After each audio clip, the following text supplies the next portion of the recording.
ரிஷபராசி நேயர்களே, உங்கள் ராசிக்கு லாபஸ்தானம் என வர்ணிக்கப்படக்கூடிய 11ஆம் வீட்டில் சனி, சூரியன், செவ்வாய் 2இல் குரு சஞ்சரிப்பது சிறப்பான அமைப்பாகும். பண வரவுகள் மிக மிக சிறப்பாக இருக்கும். தொழில் வியாபாரத்தில் ஒரு நல்ல ஒரு வளர்ச்சியை அடையக்கூடிய ஒரு நேரமாகும். நெருங்கியவர்களின் ஆதரவு மிக சிறப்பாக இருக்கும். கொடுத்த வாக்குறுதிகளை எளிதில் காப்பாற்ற முடியும்.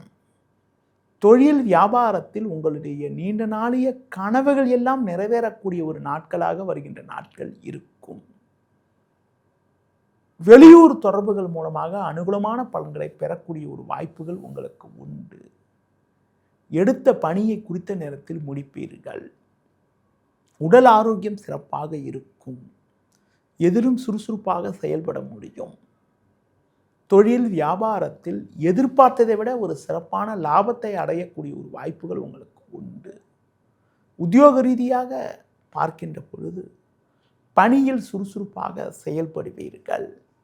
அதிகாரிகளுடைய ஆதரவானது மிக மிக சிறப்பாக இருக்கும்.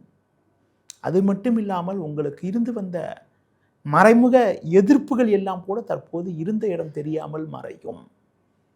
வருகின்ற நாட்களில் எந்த நாட்கள் உங்களுக்கு ஒரு சிறப்பான நாளாக இருக்கும் என பார்த்தால் 5 ஞாயிறு, 6 திங்கள், 7 செவ்வாய் ஆகிய நாட்கள் சிறப்பான நாளாக இருக்கும். 8 புதன், 9 வியாழன், 10 வெள்ளி ஆகிய நாட்கள் உங்களுக்கு சந்திராஷ்டம் இருப்பதால் அந்த 3 நாட்களில் நீங்கள் சற்று கவனத்தோடு இருப்பது, நிதானத்தோடு இருப்பது, புதிய முயற்சிகளை தவிர்ப்பது மிக மிக நல்லது. இந்த வாரத்தில் நீங்கள் பெருமாள் வழிபாடு மேற்கொள்வது மிகவும் சிறப்பு.